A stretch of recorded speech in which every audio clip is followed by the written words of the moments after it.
ഈ കൊടിമരത്തിന്റെ ചുവട്ടിലൊക്കെ നമ്മുടെ സഹോദരിമാര് വിട്ടുപോകുന്നത്. ഇപ്പോ അതാണല്ലോ ട്രെൻഡ്.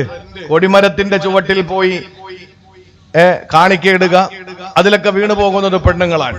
പിന്നെ ഓൺലൈൻ ആരാധന സജീവമാകുന്ന ലോകം. കോവിഡിന് ശേഷം രാവിലെ ഒരു പ്രാർത്ഥന, ഉച്ചയ്ക്ക് ഒരു പ്രാർത്ഥന, വൈകുന്നേരം മറ്റൊരു പ്രാർത്ഥന. ഇതൊക്കെ പറയുമ്പോൾ സഹോദരിമാർക്ക് എന്നെ ചവിട്ടിത്തേക്കാനുള്ള ആഗ്രഹവും അതിനുള്ള വാശിയുണ്ടാവും. പക്ഷേ പറയാതിരിക്കാൻ നിവർത്തിയില്ല. ഓൺലൈൻ ആരാധനകളിൽ മുഴുകിപ്പോകുന്നത് അധികവും സ്ത്രീകളാണ്. പുരുഷന്മാർക്ക് അതിന് സമയമില്ല. അവർക്ക് അങ്ങനെ ചില മണ്ടത്തരങ്ങളിൽ വീഴുന്ന പരിപാടിയില്ല. അവർ കൃത്യമായി പള്ളിയിൽ ബാങ്ക് വിളിക്കുമ്പോൾ പോകും, നമസ്കരിക്കും, ഇമാം അവിടെ പറയുന്ന കാര്യങ്ങൾ കൃത്യമായി കേൾക്കും, വയലിന്റെ സദസ്സിൽ വരുന്ന കാര്യങ്ങൾ അവർക്ക് ഉൾക്കൊള്ളാൻ പറ്റുന്നത് ഉൾക്കൊള്ളും. അങ്ങനെയൊക്കെ അവര് അങ്ങനെ ഒരു ലൈനിലങ്ങ് ജീവിച്ചു പോവാൻ. പെണ്ണുങ്ങൾക്ക് എവിടെയാണ് ഒരു 150 സ്വലാത്ത് കൂടുതൽ ചൊല്ലിയാൽ സ്വർഗത്തിൽ പോകാമെന്ന് ആരെങ്കിലും പറഞ്ഞാൽ അതങ്ങ് ചെയ്യും. അത് അങ്ങനെ സ്വലാത്ത് ചൊല്ലി സ്വർഗത്തിൽ പോകുന്നത് ഓക്കെ. പക്ഷെ അതിനപ്പുറത്ത് ചില കാര്യങ്ങൾ പറഞ്ഞിട്ട് സാമ്പത്തിക ചൂഷണം നടത്തുന്ന ഘട്ടങ്ങളിൽ അതൊക്കെ ചെയ്താൽ നിങ്ങൾക്ക് സ്വർഗം കിട്ടുമെന്ന് പറഞ്ഞാൽ അതിലും വീണു പോകുന്നത് പെണ്ണുങ്ങളാണ്.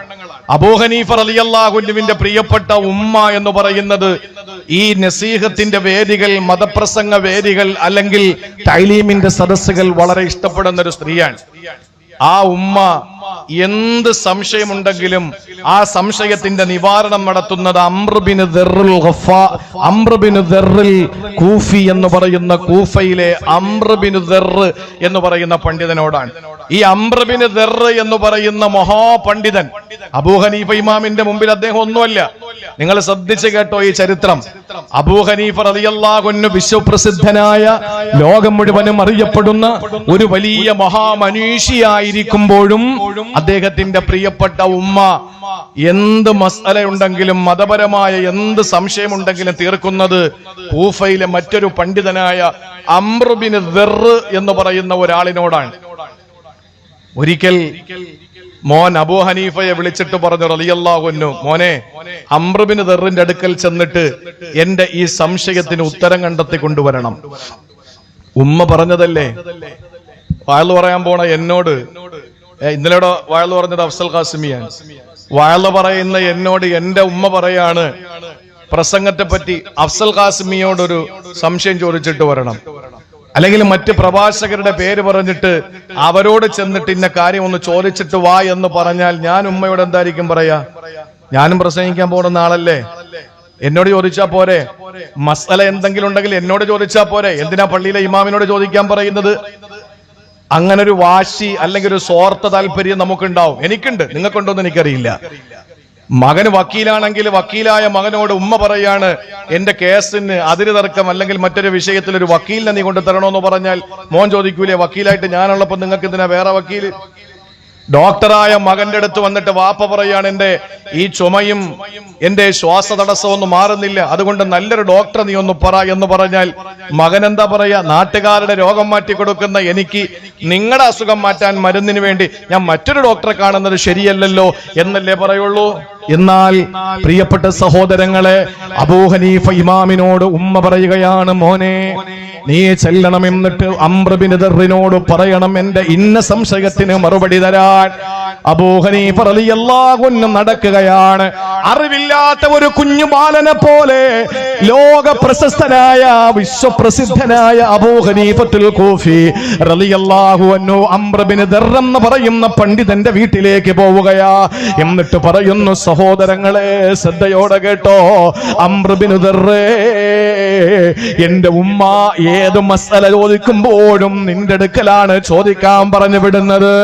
നിങ്ങൾ പറഞ്ഞാലേ എന്റെ ഉമ്മ അനുസരിക്കോ.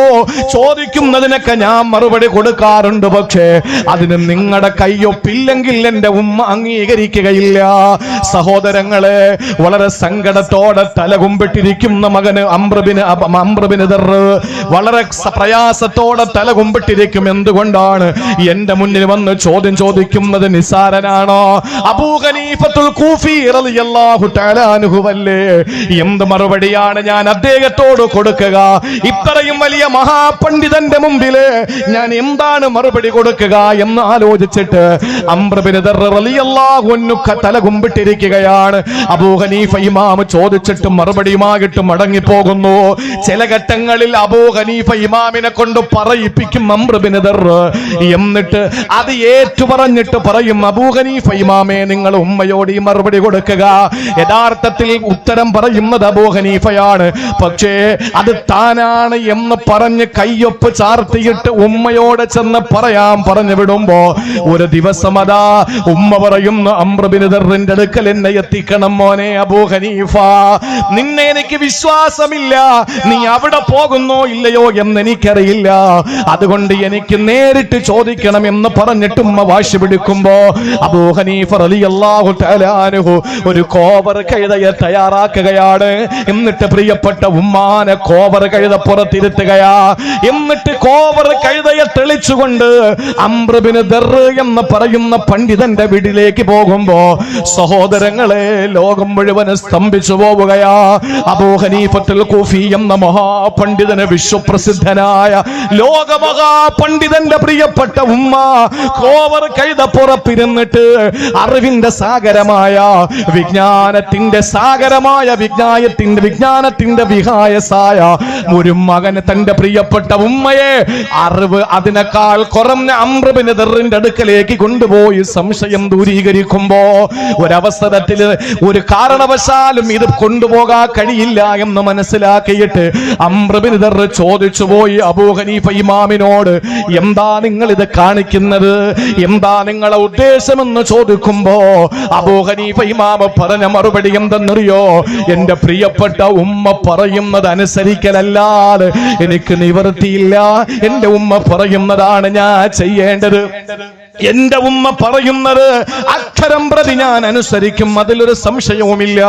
എന്റെ പ്രിയപ്പെട്ട സഹോദരങ്ങളെ, ഏറ്റവും വലിയ പാണ്ഡിത്യത്തിന്റെ മഹാസാഗരമായി മഹാവികായസിൽ പാറി പറക്കുമ്പോൾ അബൂ ഹനീഫ ഇമാം തന്നെക്കാൾ അറിവിൽ കുറഞ്ഞുള്ള അംർ ബിൻ ദറിന്റെ അടുക്കലേക്ക് ഉമ്മാനെ കഴുതപ്പുറത്തിരുത്തി കൊണ്ടുവരുമ്പോ ആ ഒരു വലിയ മഹാമനീഷിക്ക് എന്തുകൊണ്ടാണ് അങ്ങനെ കഴിഞ്ഞതെന്നറിയോ, وبرم بوالدتي ولم يجعلني جبارا شقيا. ഉമ്മ പറയുന്നതനുസരിക്കുന്നതിലൂടെ ഒരിക്കലും ഒരാളും പരാജയപ്പെട്ടു പോകില്ല. അവസാന ഗവർണർ സ്ഥാനം ഏറ്റെടുക്കണമെന്ന് അബൂ ഹനീഫയെ നിർബന്ധിച്ചല്ലോ, രാജാക്കന്മാരെ നിർബന്ധിച്ചു, നിങ്ങൾ ഗവർണർ സ്ഥാനം ഏറ്റെടുക്കണം. ഇല്ല, ഞാൻ അതിന് തയ്യാറല്ല, അധികാരം എനിക്ക് വേണ്ട, എന്റെ വഴി മറ്റൊരു വഴിയാണെന്ന് പറഞ്ഞ് അധികാരം വേണ്ട എന്ന് പറഞ്ഞ് കൈവെള്ളയിൽ നിന്ന് തട്ടിയകറ്റുമ്പോ അവസാനം അബൂ ഹനീഫ ഇമാമിനെ ജയിലിൽ കൊണ്ടുപോയി ചമ്മട്ടി പ്രകരം നടത്തുകയാ. ചാട്ടവാറ് കൊണ്ട് അബൂ ഹനീഫ ഇമാമിനെ തല്ലുമ്പോ അബൂ ഹനീഫ ഇമാമിന് ശക്തമായ വേദന അനുഭവിക്കുകയാണ്. ആ വിവരം തന്റെ പ്രിയപ്പെട്ട മാതാവ് വയോധികയായ വൃദ്ധയായ ഉമ്മ അറിയുന്നു.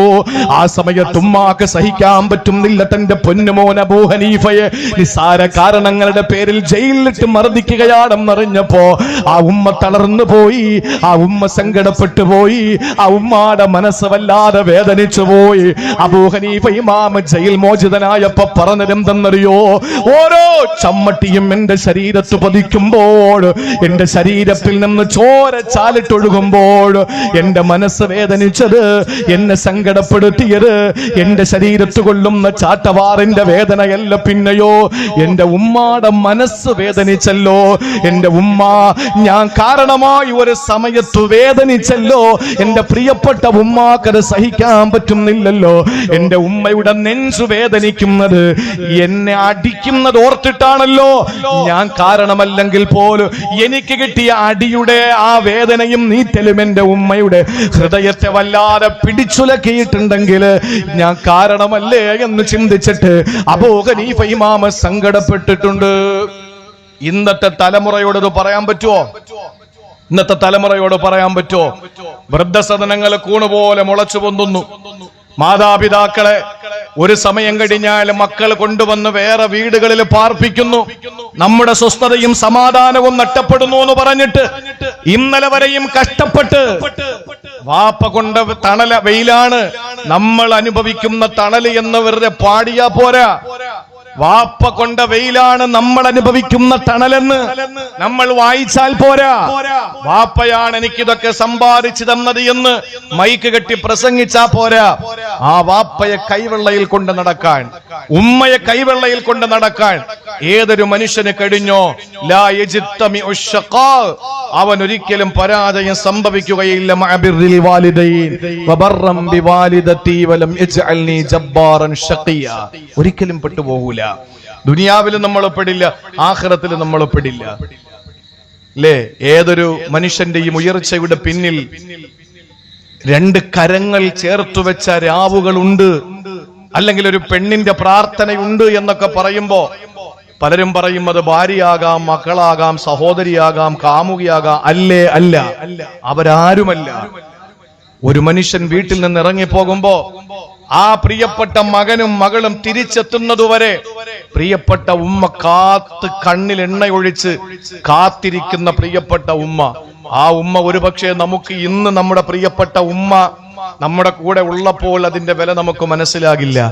ഉമ്മ മരിച്ചു, ആ പ്രിയപ്പെട്ട ഉമ്മയെ പള്ളിക്കാട്ടിൽ കൊണ്ടുവന്ന് ഖബറടക്കിയിട്ട് നമ്മൾ തിരിച്ച് നമ്മുടെ വീട്ടിലേക്ക് പോകുമ്പോൾ ഉണ്ടാകുന്ന ഒരു ശൂന്യത, അത് വേറെ ആര് മരണപ്പെട്ടാലും ഉണ്ടാകാത്ത ഒരു വലിയ ശൂന്യതയാണ്.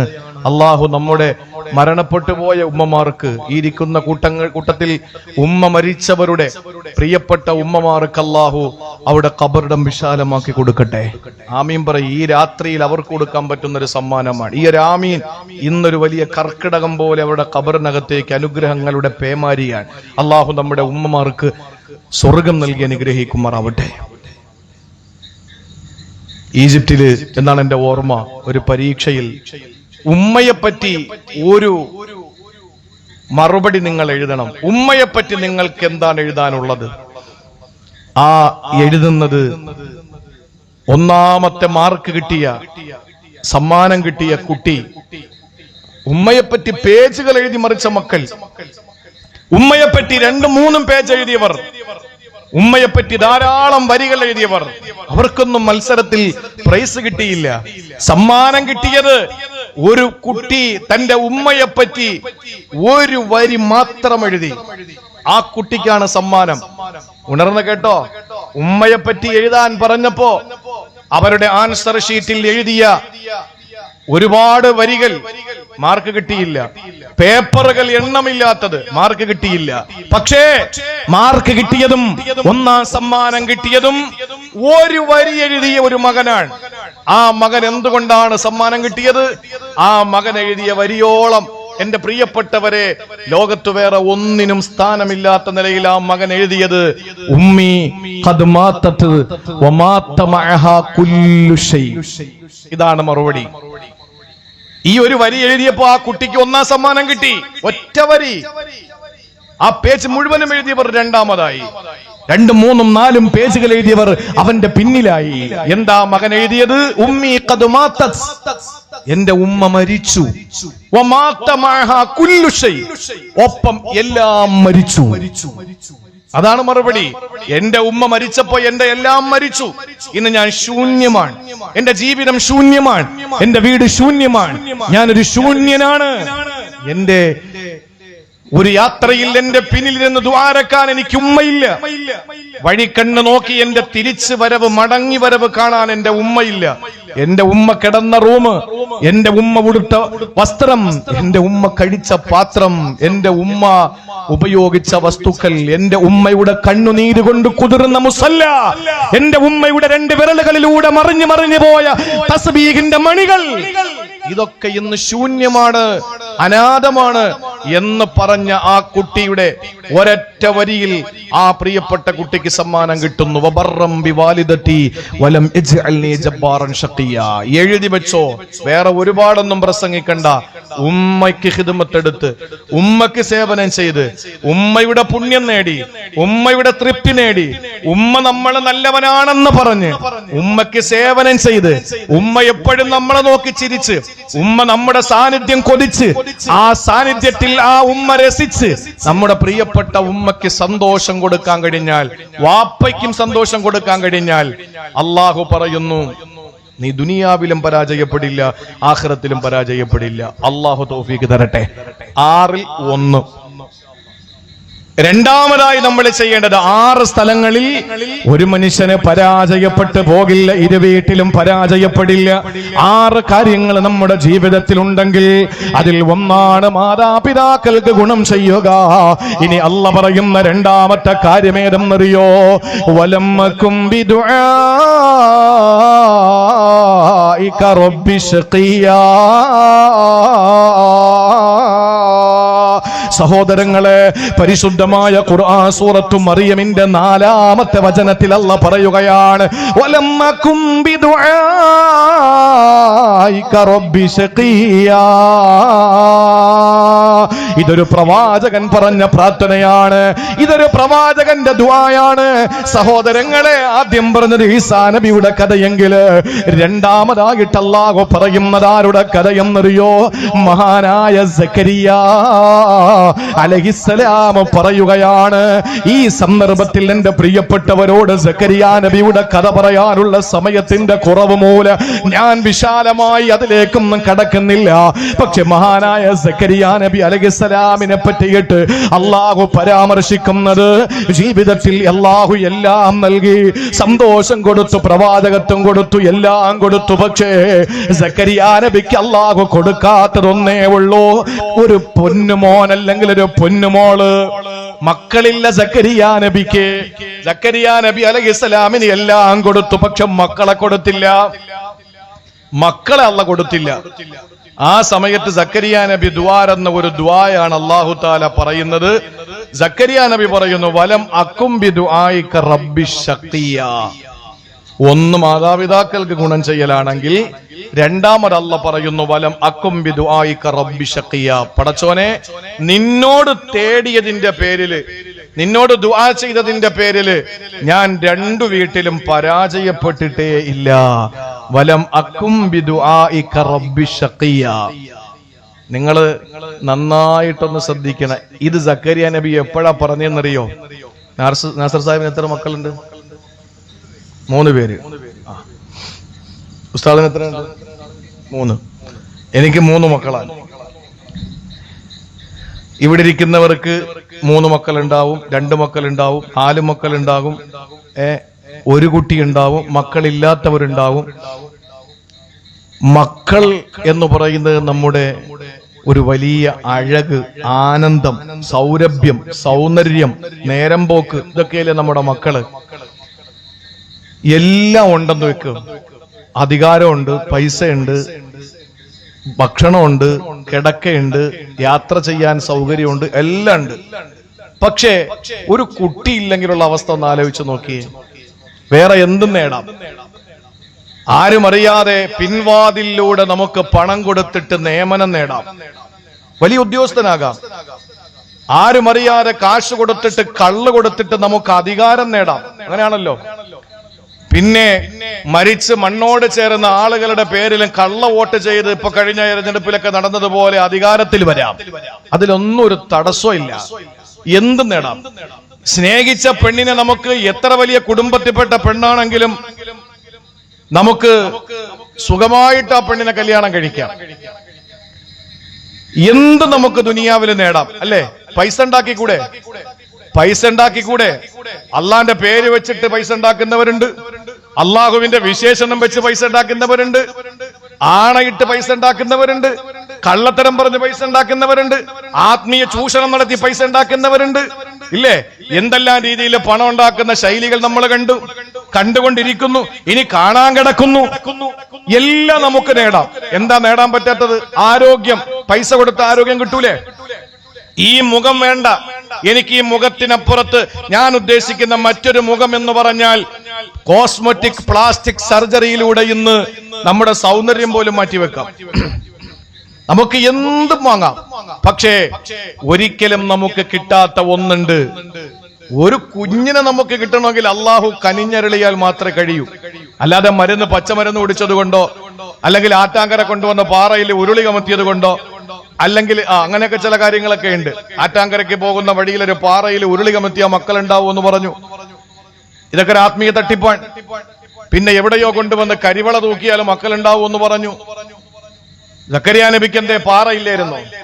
സക്കരിയ നബിയുടെ കാലഘട്ടത്തില് ഇതുപോലെ മരത്തിന്റെ ചില്ലകളില്ലായിരുന്നോ? അന്ന് അവിടെ കൊണ്ടുവന്ന് ചെറിയ കരിവളയോ അല്ലെങ്കിൽ തൊട്ടിൽ കെട്ടിയാ പോരായിരുന്നോ? പക്ഷേ അതൊന്നും ചെയ്യാതെ സക്കരിയ നബി അലൈഹിസ്സലാം അള്ളാഹുവിനോട് ദുആരന്നു. നിങ്ങൾ അറിയണം എന്റെ പ്രിയപ്പെട്ടവരെ, സക്കരിയ നബിക്ക് രണ്ട് പ്രശ്നങ്ങളുണ്ട്. ഒന്ന് വഹനൽ അളമു, എല്ല് മുഴുവനും ക്ഷയിച്ചു പോയി. എഴുന്നേറ്റ് നിന്നാലല്ലേ ഒരു കുഞ്ഞുണ്ടാവുള്ളൂ, അതിനുള്ള ആരോഗ്യമില്ല. അതുപോലെ ഷൈബ, തലമുടിയൊക്കെ നരച്ചിട്ട് വെളുത്തുപോയി, പ്രായം ഒത്തിരിയായി, വയസ്സായി. ഇത് രണ്ട് ബലഹീനതകൾ സക്കരിയ നബിക്കുണ്ട്. സക്കരിയ നബിയുടെ ഭാര്യയ്ക്കോ വംറഅത്തി ആഖിറ, സക്കരിയ നബി അലൈഹിസ്സലാമിന്റെ ഭാര്യ പ്രസവിക്കാത്ത പെണ്ണാണ്. ഇവിടെ എന്താ പറയാ അതിന്? പ്രസവിക്കാത്തവർക്ക് എന്താ പറയാ?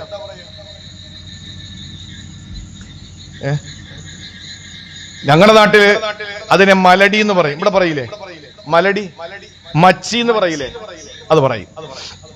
പ്രസവിക്കില്ല, അതൊന്നും മോശമായ പദമൊന്നും അല്ല. മക്കളില്ല, ഇത്ര തന്നെ. മക്കളില്ല, മക്കള് വേണ്ടാന്ന് വെക്കുന്നവരുണ്ട്, ചൈൽഡ് ഫ്രീ. മക്കള് വേണ്ട എന്ന് പറയുന്നവരുണ്ട്. ദേശീയ രാഷ്ട്രീയത്തിൽ ദമ്പതിമാരായ രണ്ടുപേര്, അവര് മക്കള് വേണ്ട, ഞങ്ങളുടെ സമയം മുഴുവനും മക്കളെ വളർത്താനുള്ളതല്ല, രാഷ്ട്രീയ പ്രവർത്തനം നടത്തിയിട്ട് ജനങ്ങൾക്ക് ഉപകാരപ്രദമായ കാര്യങ്ങൾ ചെയ്യാനെന്ന് പറഞ്ഞ ഒരു ഭാര്യ ഭർത്താവ് ദമ്പതിമാര് ദേശീയ രാഷ്ട്രീയത്തിലുണ്ട്. ഞാൻ തൽക്കാലം പേര് പറയുന്നില്ല. അങ്ങനെ മക്കളില്ലാത്തവർ വേണ്ട എന്ന് വെച്ചവരുണ്ട്, പക്ഷെ മക്കളില്ലാത്തവരുണ്ട്. സക്കരിയ നബി അലൈഹിസ്സലാമിനെ നരബാധിക്കുകയും ശരീരത്തിന്റെ എല്ലുകൾ ക്ഷയിച്ചു പോവുകയും ചെയ്യുന്ന മാരകമായ ഒരു കാരണവശാലും മക്കൾ ഉണ്ടാവുകയില്ല എന്ന് വൈദ്യശാസ്ത്രം വിധി എഴുതുന്ന അവസ്ഥയിൽ ബലഹീനനായ സക്കരിയ നബി തന്റെ പ്രിയപ്പെട്ട ഭാര്യയാകട്ടെ മച്ചിയാണ്, പ്രസവിക്കില്ല എന്ന് വിധി എഴുതപ്പെട്ടവൾ. അപ്പോഴാണ് ദുആരക്കുന്നത്. ആര്? സക്കരിയ നബി ദുആരക്കാൻ. എന്താ ദുആരുന്നത്? പടച്ചോനെ റബ്ബി ഹബിലി മില്ലദുങ്ക ദുർരിയത്തൻ ത്വയ്യിബ, എനിക്കൊരു കുട്ടിയെ തരുവോ അല്ലാഹ്, എനിക്കൊരു കുട്ടിയെ തരുവോ തമ്പുരാനെ, എനിക്കൊരു സന്താനത്തെ നീ തരണം തമ്പുരാനെ. എന്നിട്ട് സക്കരിയ നബി അലൈഹിസ്സലാം ആ ദുആയോടൊപ്പം പറഞ്ഞൊരു വാക്കെന്തെന്നറിയോ? വലം അക്കുംബി ദുആയിക റബ്ബി ശഖിയ, അല്ലാഹ് നിന്നോട് ചോദിച്ചിട്ട് ഞാൻ ഇന്ന് വരെ പരാജയപ്പെട്ടിട്ടില്ല. ഇങ്ങനെ പറഞ്ഞ അല്ലാഹ് കൊടുക്കാതിരിക്കുവോ? അല്ലാഹ് കൊടുക്കാതിരിക്കുവോ? എങ്ങനെ കൊടുത്തു സഹോദരങ്ങളെ? പ്രസവിക്കാത്ത പെണ്ണ്, ആരോഗ്യം നശിച്ചു പോയ ഭർത്താവ്, അങ്ങനെയുള്ള ദമ്പതിമാർക്ക് എങ്ങനെ മക്കളെ കിട്ടും? അള്ളാഹുവിന് വലിയ അത്ഭുതമാണോ? അള്ളാഹുവിന് വലിയ പ്രയാസമാണോ? ആ സക്കരിയ നബി അലൈഹിസ്സലാമിനെ വിളിക്കുന്നു. യാ സക്കരിയ ഇന്നാ നുബശ്ശിറുക ബിഗുലാം ഇസ്മുഹു യഹ്യാ. ഓ സക്കരിയ നബിയേ, ഇതാ നിങ്ങൾ സന്തോഷിച്ചുകൊള്ളൂ, നിങ്ങൾക്ക് ഞാനൊരു മകനെ തരാൻ പോവുകയാണ്. ആ മകന് അള്ളാഹു തന്നെ പേരിട്ട് കൊടുക്കുകയാണ്. പ്രസവാനന്തരം പള്ളിയിലെ ഉസ്താദ് പേരിട്ട് വിളിച്ചതല്ല, പ്രസവിച്ചതിന് ശേഷം പുറത്തു നിൽക്കുന്ന വാപ്പ പേരിട്ട് വിളിച്ചതല്ല, ഏതെങ്കിലും പുസ്തകത്തിലോ ഏതെങ്കിലും വ്യക്തികളുടെ പേരിട്ടതല്ല, പിന്നെയോ അള്ളാഹു തന്നെ പേരിട്ട് കൊടുക്കുകയാണ്. സഹോദരങ്ങളെ, യഹ്യാ നബി അലൈഹിസ്സലാം എന്ന പ്രവാചകൻ സക്കരിയ നബിയുടെ പൊന്നുമോനായി അള്ളാഹു ഭൂമിയിൽ ഉദയം ചെയ്തില്ലേ? ആ സക്കരിയ നബിക്ക് അള്ളാഹു മക്കളെ കൊടുത്തത് എന്തിന്റെ പേരിലെന്നറിയോ? ആരോഗ്യം നശിച്ച് നരബാധിച്ച് എല്ലുകൾ ദുരുമ്പിച്ചു പോയ ഒരു വന്യവയോധികനായ ഭർത്താവ്, ആ പ്രസവത്തിന്റെ യാതൊരു കണക്ക്, പ്രസവത്തിന്റെ യാതൊരു നിലയിലുള്ള സാന്നിധ്യമോ അല്ലെങ്കിൽ സാഹചര്യങ്ങളും ഇല്ലാത്ത ഒരു പെണ്ണ്, മച്ചിയായ പെണ്ണ്, ഈ രണ്ടുപേർക്കും അല്ലാഹു യഹ്യ എന്ന ഒരു മകനെ കൊടുക്കുമ്പോ അതിന് കാരണം എന്തെന്നറിയോ? സക്കരിയ നബിയുടെ പ്രാർത്ഥനയാണ്. സക്കരിയ നബി ദുആരക്കുമ്പോ പറഞ്ഞതെന്താണ്? വലം അകും ബിദുആഇക റബ്ബി ശഖിയാ. പടച്ചവനെ, നിന്നോട് ദ്വാരന്നിട്ട് ഞാൻ ഇന്ന് വരെ പരാജയപ്പെട്ടിട്ടില്ല, അതുകൊണ്ട് എനിക്ക് തരണേ തമ്പുരാനെ. ചോദിച്ചു നോക്ക്, എന്താ വേണ്ടത് നിങ്ങൾക്ക്? എന്താ വേണ്ടത്? എനിക്ക് നിങ്ങൾക്കും എന്താ വേണം? അള്ളാനോട് ചോദിക്കണം. എങ്ങനെ ചോദിക്കണം? പള്ളിയിലെ ഉസ്താദ് ദുആരക്കുമ്പോ ബൈനഹുമായിൽ കയ്യും വെച്ചോണ്ടിരുന്നാ പറ്റൂല. പള്ളിയിലെ ഉസ്താദ് ദുആരക്കുമ്പോ അയാളുടെ ദുആയിൽ തെറ്റുണ്ടോ എന്ന് നോക്കാൻ വേണ്ടി ഇരുന്നാ പറ്റൂല. പള്ളിയിലെ ഉസ്താദ് ദുആരക്കുമ്പോ അതിന്റെ അർത്ഥം പഠിക്കുകയും അല്ലെങ്കിൽ ഉസ്താദിനോട് ചോദിക്കുകയും അല്ലെങ്കിൽ ഖുർആനിന്റെ വിശുദ്ധമായ ഖുർആനിൽ എത്രയോ നൂറുകണക്കിന് ആ ദുആകൾ അല്ലാഹു പഠിപ്പിച്ചു. ഇതൊക്കെ നമ്മളൊന്ന് പഠിച്ചിട്ട് നമ്മൾ അല്ലാഹുവോട് ചോദിക്കും, എന്താ നമുക്ക് വിശുദ്ധ ഖുർആൻ നമ്മുടെ മുമ്പിലില്ലേ? ആ ഖുർആനിൽ അല്ലാഹു എത്ര ദുആ പഠിപ്പിച്ചു. നമ്മുടെ ജീവിതത്തിന്റെ A to Z, അടുക്കള മുതൽ അന്താരാഷ്ട്രം വരെ, പരമാണു മുതൽ പരലോകം വരെ, അടുക്കള മുതൽ അന്താരാഷ്ട്രം വരെ, ജീവിതത്തിന്റെ എല്ലാ മേഖലകളെയും അല്ലാഹു തആല പരാമർശിച്ചുകൊണ്ട് പ്രാർത്ഥനകൾ പഠിപ്പിച്ചില്ലേ? നമുക്ക് ചോദിച്ചൂടെ? എങ്ങനെ ചോദിക്കണം? നമ്മൾ ചോദിക്കുന്നത് ശരിയായ രീതിയിലല്ല. ഒരാളോട് അഴകുഴമ്പൻ രീതിയിൽ നമ്മൾ ചോദിച്ചാൽ അയാൾ നമുക്ക് തരൂല. തരുവോ? എന്നോട് വന്നിട്ട് ഒരാള് ഒരു അഴകുഴമ്പന്മയ ശൈലിയിൽ ചോദിച്ചാൽ ഞാൻ അയാൾക്ക് കൊടുക്കൂല. എന്നോട് ചോദിക്കുമ്പോ എന്നിൽ നിന്ന് കിട്ടുന്നെങ്കിൽ വാങ്ങാമെന്ന സ്ഥിതിയിലാണെങ്കിലും ഞാൻ കൊടുക്കില്ല.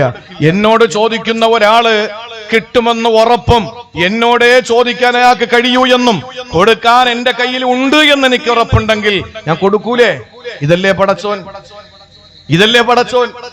പടച്ചോനോട് ചോദിച്ച നമ്മുടെ വീട്ടിൽ വന്ന് പാപ്പാങ്കുളങ്ങരയും ചുറ്റുമൂലയിലും അതുപോലെ തന്നെ പിന്നെ പരിസര പ്രദേശങ്ങളിലും വന്നിട്ട് രാവിലെ കതകിനെ മുട്ടി.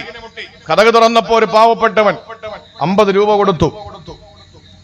പിറ്റേ ദിവസം, പിറ്റേ ആഴ്ച ആവട്ടെ, പിറ്റേ മാസം ആവട്ടെ, പിറ്റേ ആഴ്ച വീണ്ടും കതകിന് മുട്ടുന്നു, ബെല്ലടിക്കുന്നു. ചെന്ന് നോക്കുമ്പോ ഒരാഴ്ചക്ക് മുമ്പ് വന്ന അതേ ആള് തന്നെയാണ്. ഒരു 20 രൂപ എടുത്തു കൊടുക്കും അല്ലേ? മൂന്നാമത്തെ ആഴ്ച നോക്കുമ്പോ ബെല്ലടിക്കുന്നു. ചെന്ന് തുറക്കുമ്പോ അയാൾ തന്നെ ഒരു 5 രൂപ നമ്മൾ കൊടുക്കും. നാലാമത്തെ പ്രാവശ്യം വരുമ്പോ ചോദിക്കും, നിനക്ക് ഇത് തന്നെ പണി? നിനക്ക് വേറെ വീട്ടിൽ പൊയ്ക്കൂടെ? ഞാൻ തന്നതുകൊണ്ടല്ലേ നീ വീണ്ടും വീണ്ടും വരുന്നത്? ഇതാണ് മനുഷ്യൻ.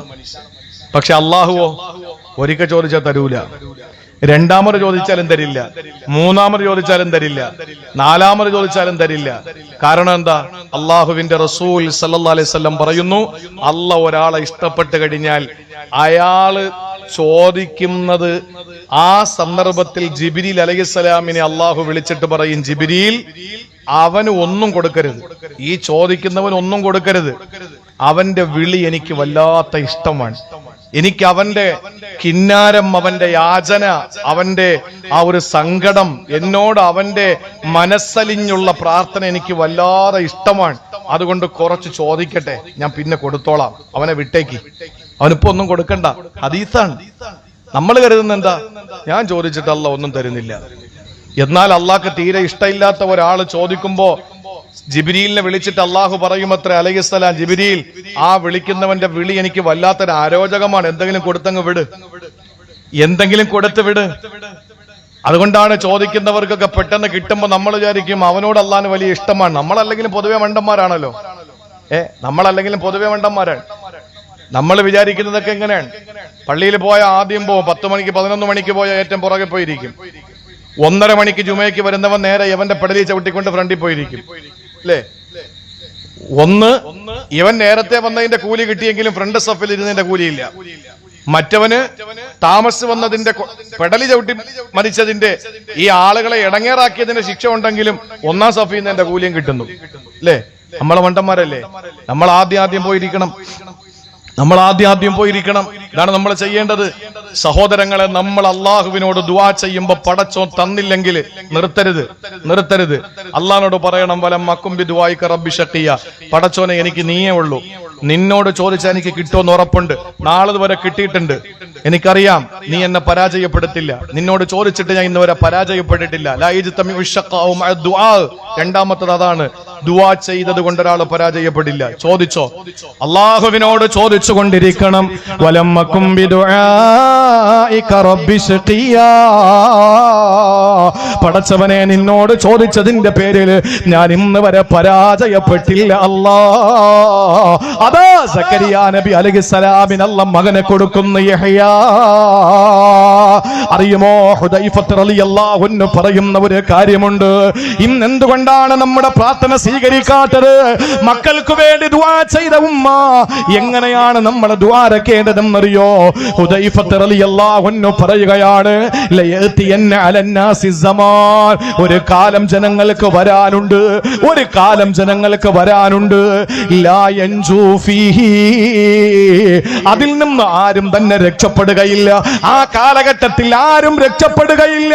ഇല്ലാ മൻ ദആ, ദുആ ചെയ്യുന്നവനല്ലാതെ രക്ഷപ്പെടുകയില്ല. സഹോദരങ്ങളെ, ഇന്ന് നിസ്കാരം കഴിഞ്ഞാൽ എന്നെ കൊണ്ട് ഇത്രയേ പറ്റോളൂ, വേണമെങ്കിൽ പിടിച്ചോ പടച്ചോനെ എന്ന് പറഞ്ഞിട്ട് നിസ്കാരം കഴിഞ്ഞ് ഇമാമ് ഒരു ദിക്ർ പറയുമ്പോ അത് കേട്ടിട്ടൊന്നും പറയാനുള്ള മനസ്സില്ലാതെ പൊടിയും തട്ടി ഇറങ്ങി പോകുമ്പോ അള്ളാഹുവിന്റെ പ്രിയപ്പെട്ട പരിശുദ്ധമായ ദീനിന്റെ ഇന്നലകളിൽ നമ്മളെ ദീനീ ബോധം പഠിപ്പിച്ച മഹത്തുക്കളിൽപ്പെട്ട ഹുദൈഫത്ത് റളിയല്ലാഹു അൻഹു പറയുകയാണ്, ലയഅതിയന്ന അലന്നാസി സമാൻ, ഒരു കാലം വരാനുണ്ട്, ലയൻജു ഫീഹി ലാ യൻജു ഫീഹി, അതിൽ രക്ഷപ്പെടുകയില്ല ഇല്ലാ മൻ ദആ, ദുആ ചെയ്യുന്നവനല്ലാതെ. ദുആ ചെയ്യുന്നവനൊക്കെ രക്ഷപ്പെടും, ദുആ ചെയ്യുന്നവനൊക്കെ രക്ഷപ്പെടും. എങ്ങനത്തെ ദുആ? എങ്ങനത്തെ ദുആ?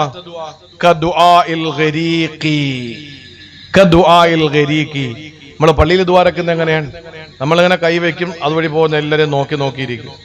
നമ്മളിങ്ങനെ പുതിയാപ്പള സദസ്സിൽ വന്ന് നിക്കാഹ് കഴിഞ്ഞ ദുആരക്കാൻ, യവന്റെ നിക്കാഹിനെ സ്വീകരിക്കണം, യവന് സാലിഹീങ്ങളായ സന്താനങ്ങളെ കൊടുക്കണം. ഇതൊക്കെ ഉസ്താദ് ദുആരക്കുമ്പോ യവൻ ഇങ്ങനെ നോക്കിയിരിക്കാൻ, ആരൊക്കെ വന്നു ആരൊക്കെ വന്നില്ല, എവിടെയാ ഫോട്ടോഗ്രാഫർ, എവിടെയാണ് വീഡിയോഗ്രാഫർ, എവിടെയാണ് അങ്ങനെ കൂട്ടുകാരെവിടെ എന്നൊക്കെ പറഞ്ഞ് പണി തരാൻ ആരൊക്കെ വന്നിട്ടുണ്ട് എന്നൊക്കെ ഇങ്ങനെ നോക്കിയിരിക്കാൻ. ഇങ്ങനെ റബ്ബിനോട് ദുആ കിട്ടുവോ? കിട്ടൂല. എങ്ങനെ ദുആരക്കേണ്ടത്? കദുആഇൽ ഗരീഖി, കദുആഇൽ ഗരീഖി. നാളത്തെ കിഴക്കൻ ചക്രവാളത്തിൽ അരുണന്റെ കിരണങ്ങൾ പ്രകടമാകുമ്പോ സുബഹി നമസ്കാരത്തിന് പാപ്പാങ്കുളങ്കര പള്ളിയുടെ മിനാരത്തിൽ നിന്ന് ബാങ്ക് വിളിക്കുമ്പോ ആ പള്ളിയിലെ നിസ്കാരത്തിന് പോകുന്ന ഓരോ വിശ്വാസികളും ബാങ്കിന്റെ ശബ്ദം കേട്ട് സടകുടഞ്ഞെഴുന്നേറ്റ് വീടിന്റെ ഉള്ളിൽ മുസല്ല വിരിച്ച് നിസ്കാരപ്പായ വിരിച്ച് നിസ്കാര കുപ്പായം ധരിച്ച് നമസ്കരിക്കുന്ന ഓരോ സ്ത്രീകളും ദുആരക്കേണ്ടത്, എനിക്ക് അത് കിട്ടിയില്ല ഇത് കിട്ടിയില്ല, എത്ര ദുആ എന്നിട്ടും സ്വീകരിക്കുന്നില്ല എന്നൊക്കെ പറയുമ്പോ നേരത്തെ പറഞ്ഞത് ഉള്ളതാണെങ്കിലും പ്രിയപ്പെട്ടവരെ, ദുആരക്കണമെങ്കിൽ എങ്ങനെ ദുആരക്കണം? കദുആഇൽ ഗരീഖി, ഗരീഖിന്റെ ദുആ നിങ്ങൾ ചെയ്യുക. ഗരീഖ് എന്ന് പറഞ്ഞാൽ വെള്ളത്തിൽ അകപ്പെട്ടു പോയി ഒരാൾ, മുങ്ങിപ്പോവുക ഒരാള് വെള്ളത്തിൽ. കടലാകാം, കായലാകാം, പുഴയാകാം, തോടാകാം, ആറാകാം, നദിയാകാം, എന്തായാലും വെള്ളത്തിൽ വീണുപോയി. ആ വെള്ളത്തിൽ വീണ് കിടക്കുന്ന ഒരാള് രക്ഷപ്പെടാൻ വേണ്ടി എങ്ങനെ ആയിരിക്കും വിളിക്കുക? അതുപോലെ ദുആ ചെയ്താലല്ലാതെ നമ്മൾ രക്ഷപ്പെടില്ല. നമ്മുടെ ദുആ അങ്ങനെയാണോ? നമ്മൾ വെള്ളത്തിൽ മുങ്ങിപ്പോകുമ്പോ അടുത്തൂടെ പോകുന്ന ആളുകളെ നമ്മളിങ്ങനെ അലക്ഷ്യമായിട്ട് എന്നെ രക്ഷപ്പെടുത്തിയിട്ട് പോ എന്നൊന്നും പറയില്ലല്ലോ. നമ്മൾ നിലവിളിക്കും, നമ്മൾ അവനെ എങ്ങനെയെങ്കിലും ഒന്ന് രക്ഷപ്പെടുത്തെന്ന് പറഞ്ഞ് വെള്ളം കഴുത്ത് കഴിഞ്ഞ് വെള്ളം വായയുടെ ഭാഗത്തെത്തി, വെള്ളം വായിലൂടെയും മൂക്കിലൂടെയും വെള്ളം കയറുമെന്ന ഘട്ടം വന്ന് വെള്ളത്തിൽ മുങ്ങിയിട്ട് നമ്മൾ മരിച്ചു പോകുമെന്ന ഘട്ടം വരുമ്പോൾ എങ്ങനാണോ ഒരു മനുഷ്യൻ നിലവിളിക്കുന്നത്, ആ നിലവിളി, ആ രീതിയിലുള്ള പ്രാർത്ഥന അള്ളാഹുവിന്റെ മുന്നിലേക്ക് കൈകൾ നീട്ടിയിട്ട് പ്രാർത്ഥിച്ചാലല്ലാതെ അവസാന കാലഘട്ടക്കാർ രക്ഷപ്പെടില്ല എന്ന് ഹുദൈഫത്ത് റളിയല്ലാഹു അൻഹു പഠിപ്പിക്കുമ്പോ വലം അകും ബിദുആയിക റബ്ബി ശഖിയ, സക്കരിയ നബിയുടെ പ്രാർത്ഥന എത്ര അന്വർത്ഥമാണ്. പടച്ചോനെ, ഞാൻ നിന്നോട് ദുആ എന്നിട്ട് ഇന്ന് വരെ പരാജയപ്പെട്ടില്ല, അതുകൊണ്ട് എനിക്ക് നീ ഒരു കുട്ടിയെ തരണം. എന്റെ ഭാര്യ വന്നയാണെന്നുള്ളത് നീ നോക്കണ്ട, എനിക്ക് ആരോഗ്യമില്ല എന്നുള്ളത് പ്രശ്നമല്ല, എനിക്കൊരു കുട്ടിയെ കിട്ടിയേ പറ്റൂ, നിന്നോടല്ലാതെ ആരോടാ ഞാൻ ചോദിക്കുക, ചോദിച്ചിട്ട് ഇന്ന് വരെ നീ തരാതിരുന്നിട്ടില്ലല്ലോ, അതുകൊണ്ട് താതമ്പുരാനെ എന്ന് പറഞ്ഞപ്പോൾ അള്ളാഹു ഒരു സന്താനത്തെ കൊടുത്തു. ഇവിടെ പ്രിയപ്പെട്ടവരെ, മുങ്ങിപ്പോകാൻ ചാകാൻ പോകുന്ന ഒരാള്, വെള്ളത്തിൽ മുങ്ങിത്താഴുന്ന ഒരാളുടെ പ്രാർത്ഥന പോലെ പ്രാർത്ഥിച്ചാലല്ലാതെ നമുക്കൊരിക്കലും രക്ഷപ്പെടാൻ കഴിയുകയില്ല എന്ന് പരിശുദ്ധ ഖുർആൻ. അള്ളാഹു നമുക്ക് പ്രാർത്ഥന കൊണ്ട് രക്ഷപ്പെടുന്നവരിൽ ഒരു മൂർച്ച കൂട്ടലാണ്. ഒരു കഥ പറയുന്നുണ്ട്. ഏറ്റവും കൂടുതൽ മരം മുറിക്കുന്ന ഒരാൾക്ക് സമ്മാനം കൊടുക്കാൻ, ഏറ്റവും കൂടുതൽ മരം മുറിക്കുന്ന ആളിന്. അങ്ങനെ ഒരു വൃദ്ധൻ, ഒരു യുവാവ്, രണ്ടുപേരും മത്സരിക്കാൻ വേണ്ടി വന്നു. ആർക്കാണ് സമ്മാനം കിട്ടുക? എല്ലാവരും പറഞ്ഞു വൃദ്ധനല്ല, യുവാവിനാണ്. കാരണം യുവാവല്ലേ, ആരോഗ്യമുള്ളവനല്ലേ. അവനും വിചാരിച്ചു എനിക്കായിരിക്കും സമ്മാനത്തുക കിട്ടുക. ബെല്ലടിച്ചു, കാട്ടിലേക്ക് പറഞ്ഞു വിട്ടു, മരം വെട്ട് തുടങ്ങി. ചെറുപ്പക്കാരൻ ഇങ്ങനെ മരം വെട്ടുന്നതിനിടയിൽ വൃദ്ധനായ മനുഷ്യൻ മരം വെട്ടുന്നതിന്റെ ശബ്ദം കേൾക്കുന്നുണ്ട്. ഇടയ്ക്കൊക്കെ ശബ്ദം കേൾക്കുന്നില്ല. ആ സമയത്ത് ഈ യുവാവ് മനസ്സിൽ കുറിച്ചിടുകയാണ്, വൃദ്ധനല്ലേ, കിളവനല്ലേ, വിശ്രമിക്കുകയായിരിക്കും, അതുകൊണ്ട് വിജയം എനിക്ക് തന്നെയാണ് വിജയം. അയാൾ ഇങ്ങനെ മരം മുറിച്ചു, വളരെ ഒരു അലസനായിട്ട് മരം മുറിച്ചു. കാരണം വിജയം എനിക്ക് ഉറപ്പാണ്. ഇടയ്ക്കിടയ്ക്ക് അയാളുടെ ശബ്ദം കേൾക്കുന്നില്ല മരം വെട്ടുന്നതിന്റെ. അപ്പൊ അയാൾ വിശ്രമിക്കുകയായിരിക്കും, വയസ്സായ ഒരാളല്ലേ, അപ്പൊ എനിക്ക് സമ്മാനം ഉറപ്പാണ്, അതുകൊണ്ട് ഞാൻ എന്തായാലും ഇടയ്ക്ക് ഒന്ന് വിശ്രമിക്കാനോ ഒന്നിനും പോകുന്നില്ല. അലസം മട്ടിൽ അയാൾ മരം മുറിക്കാൻ തുടങ്ങി. ബെല്ല് മുഴങ്ങി. രണ്ടുപേരും കാട്ടിൽ നിന്ന് പുറത്തേക്ക് വന്നു. സമ്മാനത്തുക കൊടുക്കാൻ വേണ്ടിയിട്ട് സദസ്സിലേക്ക് പേര് വിളിച്ചു. എല്ലാവരും കരുതി യുവാവിനാണ്. യുവാവും ധരിച്ചു എനിക്കാണ് സമ്മാനം. പക്ഷേ ഒന്നാം സമ്മാനം വൃദ്ധനായിരുന്നു കിട്ടിയത്. വൃദ്ധനോട് ചോദിച്ചു, നിങ്ങൾ ഇടയ്ക്ക് വിശ്രമിച്ചല്ലേ, എന്നിട്ട് നിങ്ങൾ എന്തുകൊണ്ട് വിജയിച്ചു? ആ സമയത്ത് സമ്മാനത്തുക വാങ്ങാൻ യുവാവിന്റെ അരികിലൂടെ നടന്നു പോകുന്ന വൃദ്ധൻ ആ യുവാവിനോട് പറഞ്ഞു, ഞാൻ ഇടയ്ക്ക് നിശബ്ദനായത് ഒരിക്കലും ഞാൻ വിശ്രമിച്ചതല്ല, മറിച്ച് എന്റെ മഴുവിന് മൂർച്ച കൂട്ടുകയായിരുന്നു. ഞാൻ മരം മുറിക്കാത്ത ശബ്ദം നിങ്ങൾ ശബ്ദം കേൾക്കാത്തത് ഞാൻ ആ സമയത്ത് ഉറങ്ങുകയോ വിശ്രമിക്കുകയോ ചെയ്തതല്ല, ഞാൻ എന്റെ മഴുവിന്റെ മൂർച്ച കൂട്ടുകയായിരുന്നു. ആ മൂർച്ചയിൽ എനിക്ക് ഒരുപാട് മരങ്ങളെ വീഴ്ത്താൻ സാധിച്ചു. പ്രിയപ്പെട്ട സഹോദരങ്ങളെ, നമ്മുടെ ഒരുപാട് തിരക്ക് പിടിച്ച ജീവിതത്തിൽ ക്രയവിക്രയ വ്യവഹാര വ്യവസായ നമ്മളെ ഈ യാത്രകളിലും നമ്മുടെ ജീവിതത്തിന്റെ അന്നം തേടിയുള്ള പരക്കം പാച്ചിലിനിടയിലും നമുക്ക് കുറഞ്ഞ സമയം നമ്മൾ കണ്ടെത്തണം നമ്മുടെ മൂർച്ച കൂട്ടാൻ വേണ്ടി. ആ മൂർച്ച പ്രാർത്ഥന കൊണ്ടാണ് മുട്ടേണ്ടത്. ആ മൂർച്ച കൂട്ടേണ്ടത് പ്രാർത്ഥനയിലൂടെയാണ്. അതുകൊണ്ട് അള്ളാഹുവിനോട് കരഞ്ഞ് നമ്മൾ ദ്വാരക്കുക. ഒരു മുങ്ങി താണു പോകുന്നവന്റെ പ്രാർത്ഥന, അലക്ഷ്യമായി അലസനായി മടിയനായി ദ്വാരെന്നാൽ അള്ളാഹു കേൾക്കില്ല. തരീഖിന്റെ മുങ്ങിച്ചാകുന്നവന്റെ പ്രാർത്ഥന പോലെ നമ്മൾ ദുആ ചെയ്താൽ, വലമ്മകും ബിദുആഇക റബ്ബി ശഖിയാ, പടച്ചവനെ നിന്നോട് ദുആ ചെയ്തിട്ട് ഞാൻ പരാജയപ്പെട്ടിട്ടില്ല അല്ലാ. ഇത് രണ്ടാമത്തെ കാര്യമാണ്. ഇനി മൂന്നാമതെന്റെ പ്രിയപ്പെട്ട സഹോദരങ്ങളെ, വിശുദ്ധ ഖുർആൻ പറയുന്നു, നിങ്ങൾ ഇരുവീട്ടിലും പരാജയപ്പെടാതിരിക്കാൻ മൂന്നാമതായിട്ട് ചെയ്യേണ്ടത് ലാ യജ്തമിഉ ശഖാഉ മഅ മുലാസമത്തിൽ ഖുർആൻ. അല്ലാഹുവിന്റെ പരിശുദ്ധമായ ഖുർആനെ മുറുകെ പിടിക്കുന്ന ഒരാൾ, അല്ലാഹുവിന്റെ ഖുർആൻ മുറുകെ പിടിക്കുന്ന ഒരാൾ, പുരാതന കാലത്തെ പ്രാകൃതന്റെ പുരോഗമന കാലത്തെ പരിഷ്കൃതന്റെ മനോമുകുരത്തില് പരിവർത്തനത്തിന്റെ പടപ്പാട്ട് പാടിയ പരിശുദ്ധ ഖുർആൻ, ആ ഖുർആനിനെ മുറുകെ പിടിക്കുന്ന വിശ്വാസിയെ ഇല്ല, നിനക്ക് പരാജയപ്പെടേണ്ടി വരില്ല. ഖുർആൻ മുറുകെ പിടിച്ച് ജീവിക്കുന്നവനെ ഈ ലോകത്തും നീ പരാജയപ്പെടില്ല, നാളെ പരലോകത്തും നീ പരാജയപ്പെടില്ല. അറിയുമോ, സൂറത്തു ത്വാഹ അല്ലാഹു പറയുകയാണ്, طه ما أنزلنا عليك القرآن لتشقى. അല്ലാഹു പറയുകയാണ്, മാ അൻസൽനാ അലൈക്കൽ ഖുർആന ലിതസ്ഖാ. ഏ മുഅ്മിനീങ്ങളെ, സത്യവിശ്വാസികളെ, എന്നെ കേൾക്കുന്ന സഹോദരിമാരെ, മാതാപിതാക്കളെ മുറുകെ പിടിച്ചതുകൊണ്ട് പരാജയപ്പെടാത്ത മനുഷ്യനെ പോലെ, ദുആ ചെയ്തതുകൊണ്ട് പരാജയപ്പെടാത്ത മനുഷ്യനെ പോലെ, മൂന്നാമതായി ഖുർആൻ പറയുന്നു, നീ പരാജയപ്പെടാതിരിക്കണമെങ്കിൽ ഖുർആൻ മുറുകെ പിടിച്ചോ. ഖുർആൻ മുറുകെ പിടിച്ചോ. ഏഴാമതൊരു സ്ഥലം നമുക്ക് കാണാൻ കഴിയില്ല കേട്ടോ ഖുർആനില് ഈ ശഖാഇനെ പറ്റി പറയുന്ന ഏഴാമതൊരു സ്ഥലം കാണാൻ കഴിയില്ല. ഖുർആൻ പഠിക്കാൻ അല്ലാഹു തൗഫീഖ് തരട്ടെ. ഉറക്കം വരുന്നില്ലല്ലോ. ഖുർആൻ പഠിക്കാൻ അല്ലാഹു നമുക്ക് തൗഫീഖ് തരട്ടെ. ഖുർആനില് 89 സ്ഥലങ്ങളിൽ സത്യവിശ്വാസികളെ എന്ന് അല്ലാഹു വിളിക്കുന്നുണ്ട്. 89 സ്ഥലങ്ങൾ. 89. 90ാമതൊരു സ്ഥലം ഇല്ല. യാ അയ്യുഹല്ലദീന ആമനൂ എന്ന് വിളിക്കാൻ അല്ലാഹു. എത്ര സ്നേഹത്തോടെ വിളിക്കാൻ. ഈ 89 സ്ഥലങ്ങളിലും വിളിച്ചിട്ട് അല്ലാഹു പറയുന്നത് 89 കാര്യങ്ങളാണ്. നമ്മൾ മോമിനാണെങ്കിൽ അത് കേൾക്കൂലേ?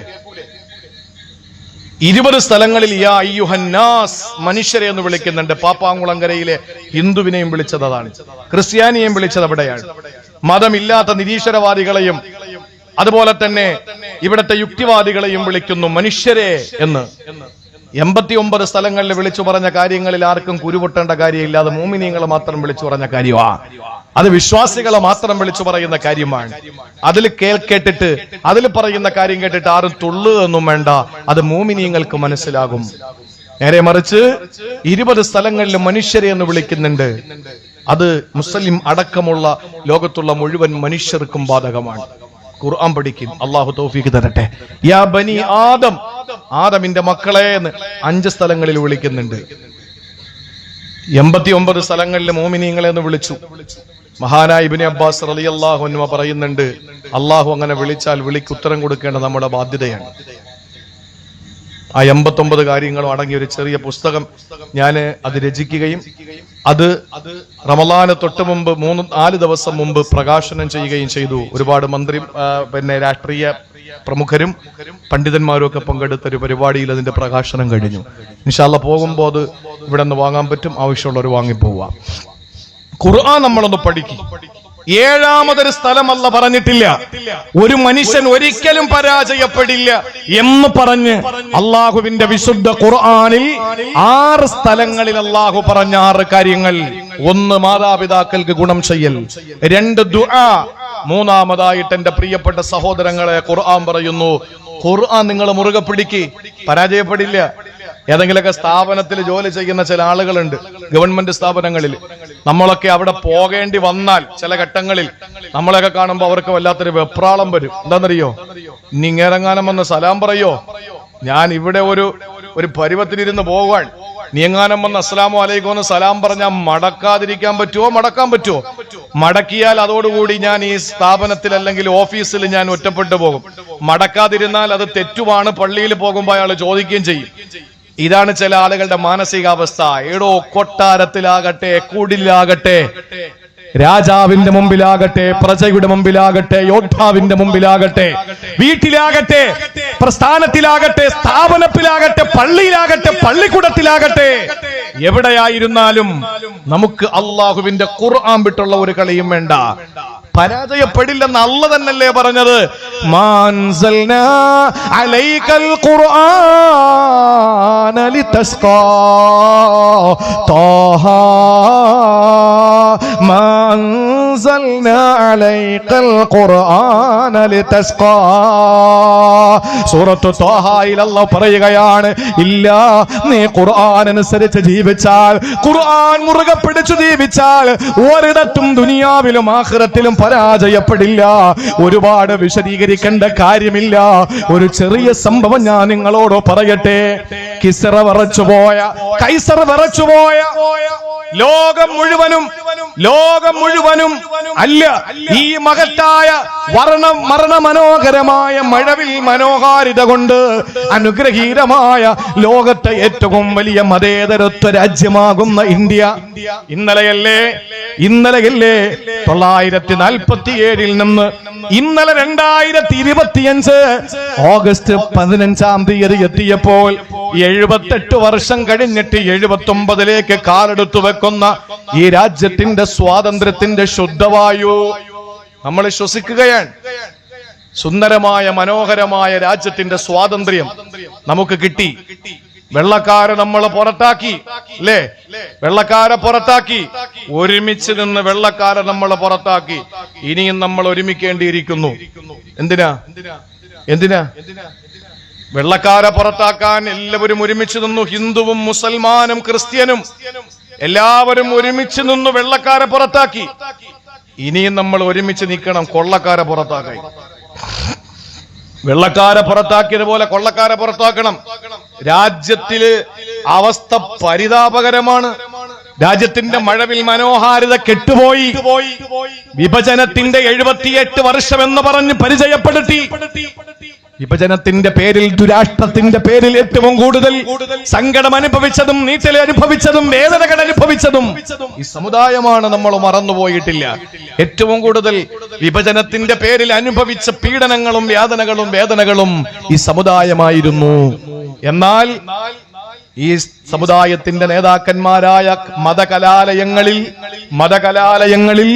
പരിശുദ്ധമായ ദീനീ പ്രസ്ഥാനങ്ങളിൽ പരിശുദ്ധ ഖുർആനും തിരുവചനങ്ങളും പഠിപ്പിച്ചുകൊണ്ടിരുന്ന നെഞ്ചറ്റമ്പര ദാടിരോമങ്ങളുള്ള മതപണ്ഡിതന്മാരെ ബ്രിട്ടീഷ് പട്ടാളം പിടിച്ചുകൊണ്ടുപോയിട്ട് വൃക്ഷശിഖരങ്ങളിൽ കെട്ടിത്തൂക്കി, കാല് മുകളിലും തല താഴെയുമായിട്ട് കെട്ടിത്തൂക്കിയിട്ട് ഇംഗ്ലീഷ് അക്ഷരമാലകളുടെ കോലത്തിലും രൂപത്തിലും കെട്ടിയിട്ടിട്ട് പാവപ്പെട്ട മുസ്ലിം പണ്ഡിതന്മാരുടെ നെഞ്ചിലേക്ക് നിറയൊഴിച്ച് ഒരിക്കലും ആരുടെ മുമ്പിലും പാദസേവ ചെയ്യാത്ത, ആരുടെ മുമ്പിലും ആരുടെ ഷൂവിന്റെ അടുക്കലും നമ്മുടെ മുഖം ചേർത്ത് വെക്കാത്ത നിലയിൽ ഈ രാജ്യത്തിന്റെ ഇന്നലകളിൽ നമ്മുടെ പ്രിയപ്പെട്ട നേതാക്കന്മാര് രാജ്യത്തിന്റെ ഭരണഘടനാ ശില്പികളുടെയും രാജ്യത്തിന്റെ ഈ സ്വാതന്ത്ര്യത്തിനു വേണ്ടി കഷ്ടപ്പെട്ട നേതാക്കന്മാരോടൊപ്പം ചേർന്ന് നിന്നുകൊണ്ട് ഈ രാജ്യത്തിന്റെ സ്വാതന്ത്ര്യത്തിനു വേണ്ടി പോരാടി.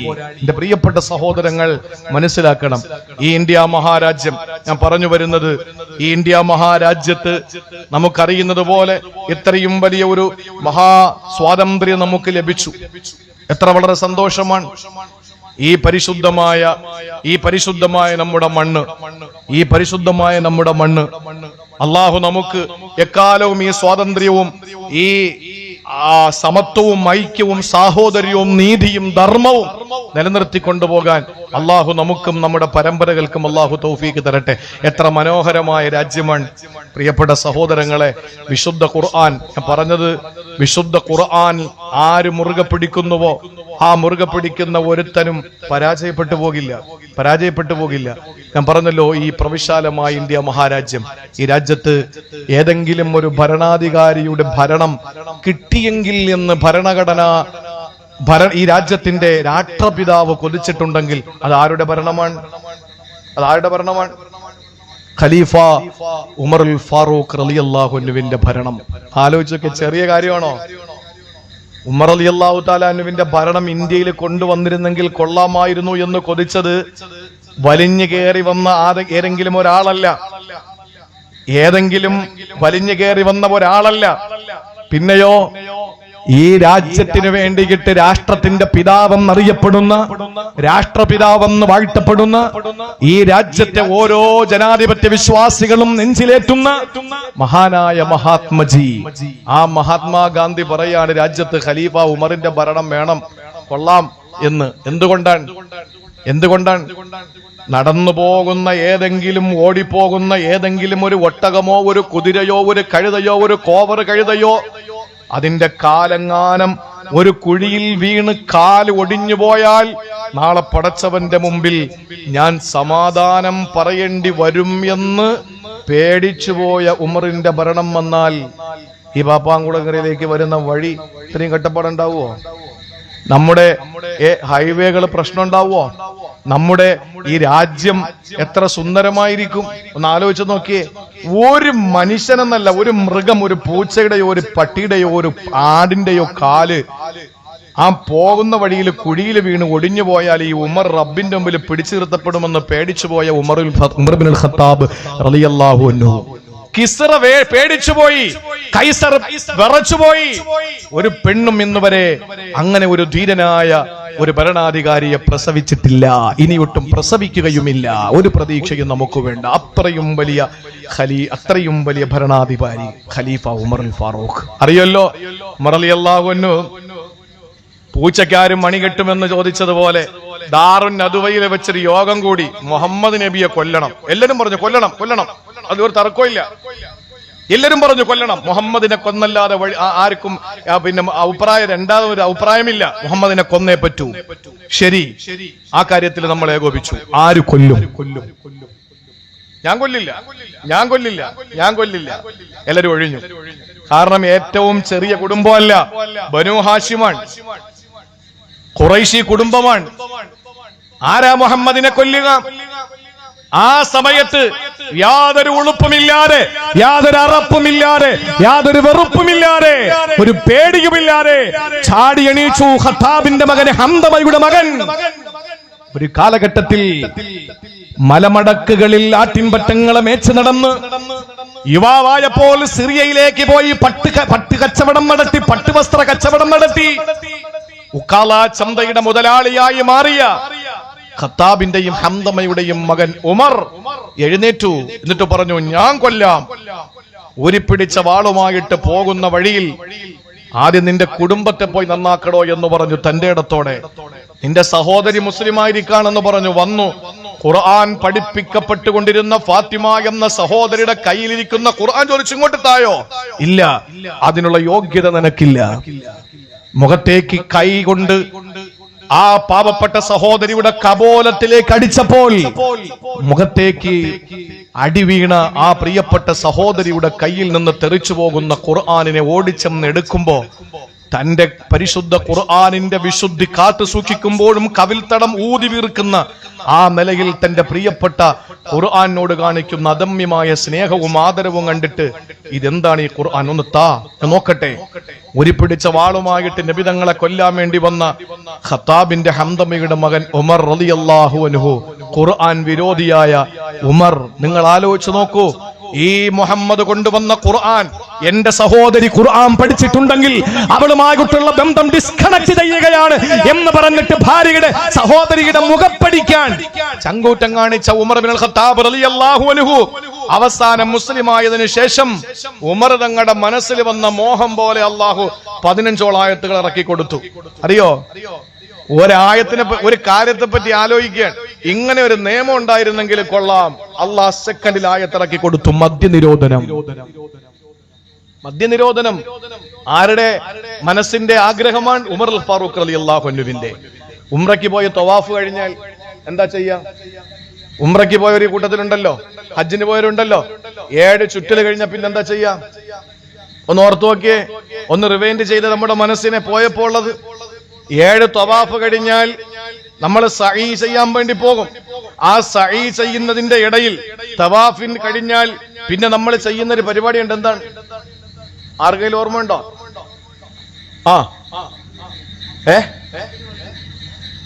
തവാഫ് കഴിഞ്ഞിട്ട് 7 തവാഫ് കഴിഞ്ഞ് സഈ ചെയ്യുന്നതിന്റെ ഇടയിൽ ആ മസ്അയിലേക്ക്, സഫാ മലയിലേക്ക് നമ്മൾ ഇങ്ങനെ കയറുന്നതിന്റെ ഇടയിൽ നമ്മൾ മഖാമു ഇബ്രാഹിമിന്റെ പിന്നിൽ നിന്ന് 2 റക്അത്ത് നിസ്കരിക്കും. ഇബ്രാഹിം നബിയുടെ ചരിത്രം പഠിച്ചിട്ട്, ഇബ്രാഹിം നബിയുടെ കഥ പഠിച്ചിട്ട് മനസ്സിൽ ഇബ്രാഹിം നബി കടന്നുകൂടി ഇബ്രാഹിം നബി അലൈഹിസ്സലാമിനെ മാതൃകാ പുരുഷനായി കണ്ട ഉമർ ഇബ്നുൽ ഖത്താബ് റളിയല്ലാഹു തആല അൻഹുവിന്റെ മനസ്സിൽ ഒരാഗ്രഹമുണ്ടായി. പടച്ചോനെ, ഇബ്രാഹിം നബി എനിക്ക് ഭയങ്കര ഇഷ്ടമാണ്. ഈ ഇബ്രാഹിം നബിയെ മറക്കാതിരിക്കാൻ എന്തെങ്കിലും ഒരു കാര്യം നീ തന്നാലോ. വത്തഖിദൂ മിൻ മഖാമി ഇബ്രാഹിമ മുസല്ല ആയത്ത് അല്ലാഹ് ഇറക്കി കൊടുത്തു. എന്നാൽ മഖാമി ഇബ്രാഹിമിന്റെ പിന്നിൽ നിസ്കരിക്കി. തവാഫ് ചെയ്യുന്നവൻ, ഹാജി, ഉംറ ചെയ്യുന്ന ആള്, ഇവരൊക്കെയും 2 റക്അത്ത് നിസ്കരിക്കാതെ സഈ ചെയ്യാൻ പോകില്ല. ലോകം മുഴുവനും ഇബ്രാഹിം നബി അലൈഹിസ്സലാം പാദം കൊണ്ട് അനുഗ്രഹീതമായ മഖാം ഇബ്രാഹിമിന്റെ പിന്നിൽ 2 റക്അത്ത് നിസ്കരിക്കുമ്പോൾ അറിയാതെ പറയാതെ നമ്മൾ പറഞ്ഞും അറിഞ്ഞും പോകുന്ന ഒരു മനുഷ്യനുണ്ട്. മകൻ മഹാനായ സയ്യിദുന ഉമർ ഇബ്നുൽ ഖത്താബ് റളിയല്ലാഹു അൻഹു. ഈ മൂടുപടമണി എന്ന പരിപാടി ഉണ്ടായിരുന്നില്ല ആദ്യം. ഹിജാബ്. നബി തങ്ങളുടെ പ്രിയപ്പെട്ട ഭാര്യമാർ അന്നൊന്നും ഇന്നത്തെ പോലെ ഒരു റൂമിൽ തന്നെ 3 ബാത്റൂം, ബാത്റൂം എവിടാന്ന് പോലും അറിയില്ല. പണ്ടൊക്കെ അകത്ത് നിന്ന് പുറത്തോട്ടോടും, ഇപ്പൊ പുറത്തേക്കുന്നവനും അകത്തോട്ടോടും. അകത്താണെങ്കിൽ തന്നെ അറിയാം എല്ലാവർക്കും കോമൺ ആയിട്ട്. അത് മാറി പിന്നെ അറ്റാച്ച്ഡായി. ഇന്നിപ്പോ അതിനകത്ത് സാധാരണ കേറിയാൽ ഇത് എവിടാണ് ബാത്റൂം എന്ന് അറിയാൻ പറ്റില്ല. ഒരു വീട്ടിൽ പോയപ്പോ വാഷ്റൂം ഇല്ലേന്ന് ചോദിച്ചു. ഉണ്ടല്ലോ.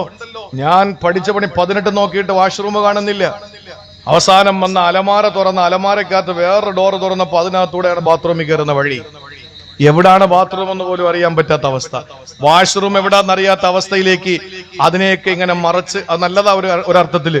പക്ഷേ പ്രിയപ്പെട്ട സഹോദരങ്ങളെ, പ്രിയപ്പെട്ട ഉമ്മഹാത്തുൽ മുഅ്മിനീങ്ങളുടെ കാലഘട്ടത്തില് അവരൊക്കെ പോകുന്നത് വെളിക്കിരിക്കുക എന്ന് പറയും. വെളിക്കിരിക്കുക എന്ന് പറയും പണ്ടുള്ളവർ. എന്ന് പറഞ്ഞതിന്റെ അർത്ഥം എന്താ?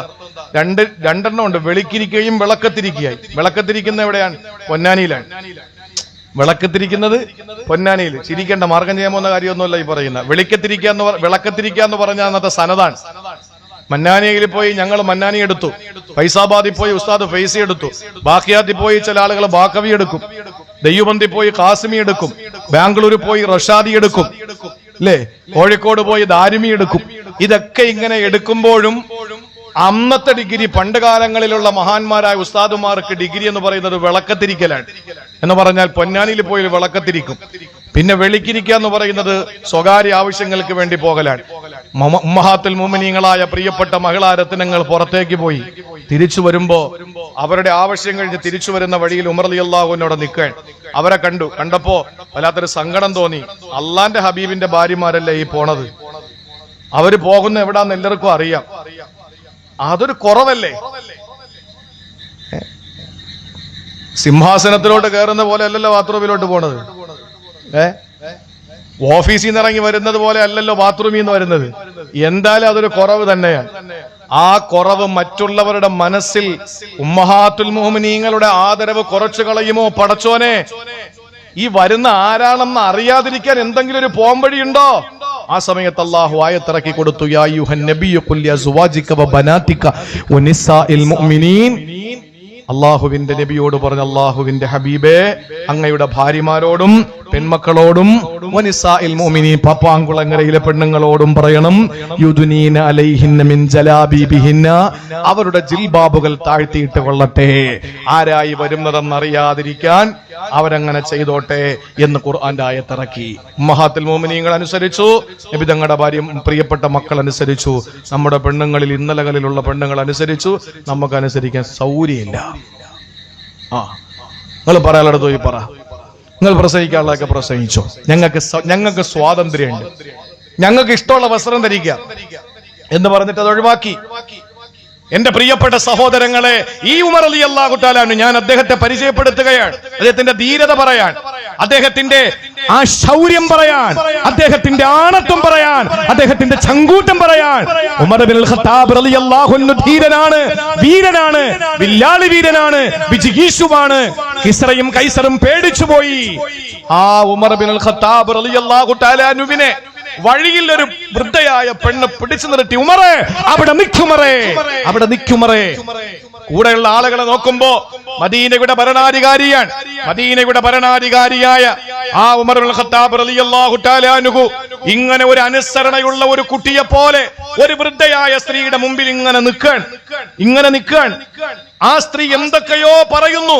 നിന്റെ അധികാരത്തിൽ ഇന്ന കാര്യങ്ങൾ ചെയ്യണം, നിന്റെ ഭരണത്തിന് കീഴിൽ ഇന്ന കാര്യങ്ങൾ കൊണ്ടുവരണം എന്ന് പറഞ്ഞിട്ട് തന്റെ ഭരണത്തിനെ പറ്റിയിട്ടുള്ള കുറവുകൾ പറഞ്ഞുകൊണ്ടിരിക്കുമ്പോ കിസ്റ പറച്ച, കൈസർ പറച്ച, റോമാ സാമ്രാജ്യങ്ങൾ മുഴുവനും പറച്ചുപോയ എല്ലാവരും പറച്ചു.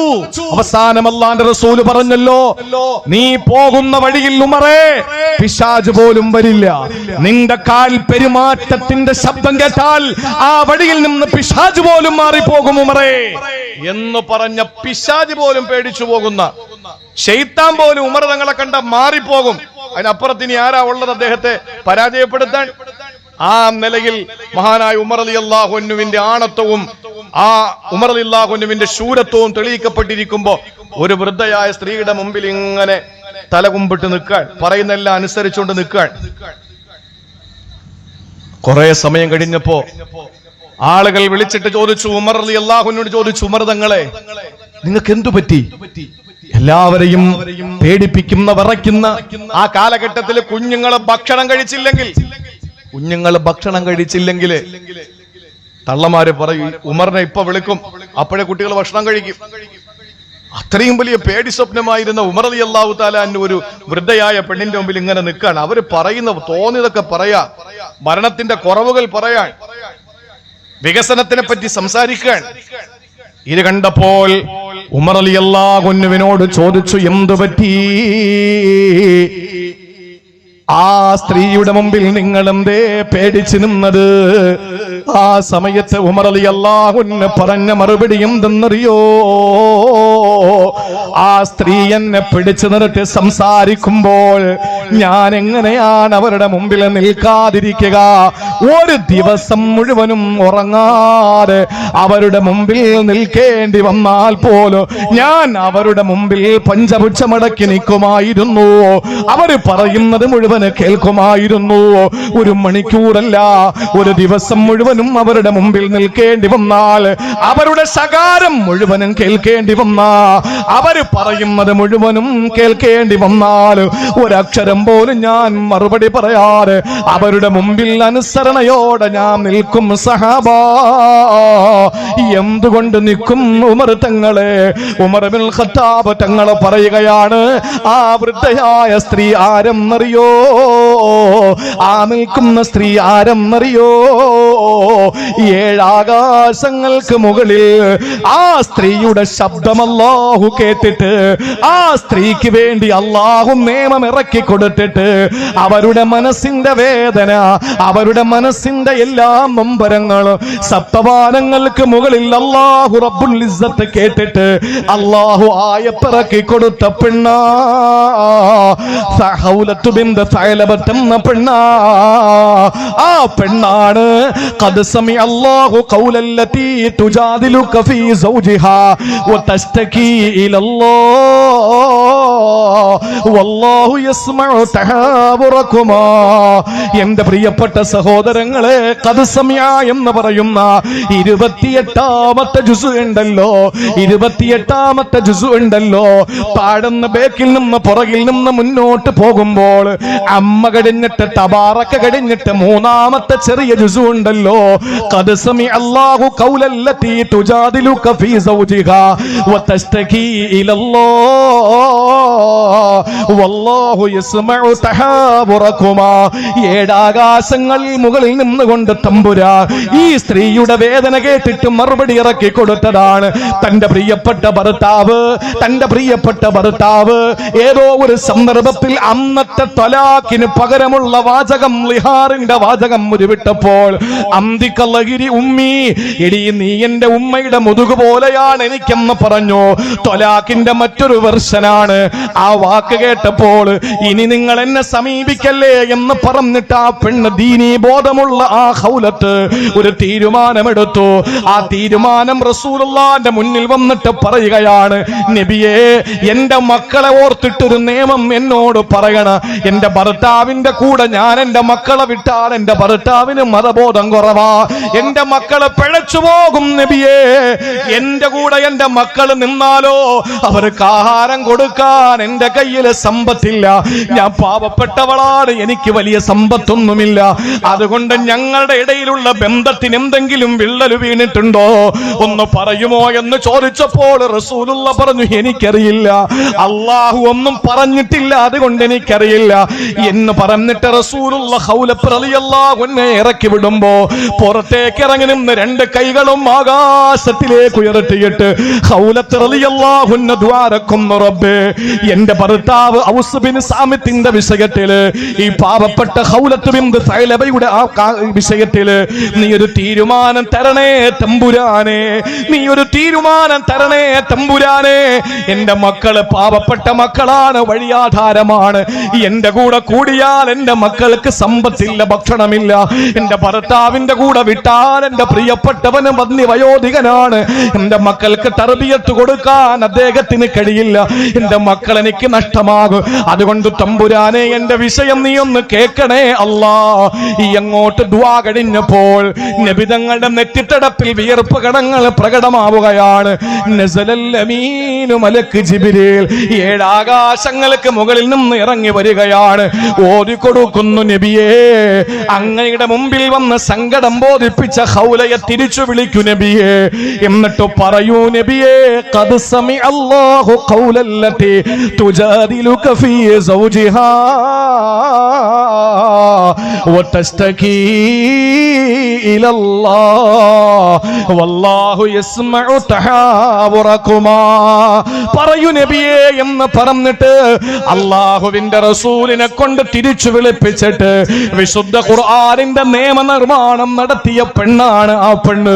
ഖുർആൻ അല്ലാഹു ഇറക്കി കൊടുക്കുന്നതിന് കാരണക്കാരിയായ പെണ്ണ്.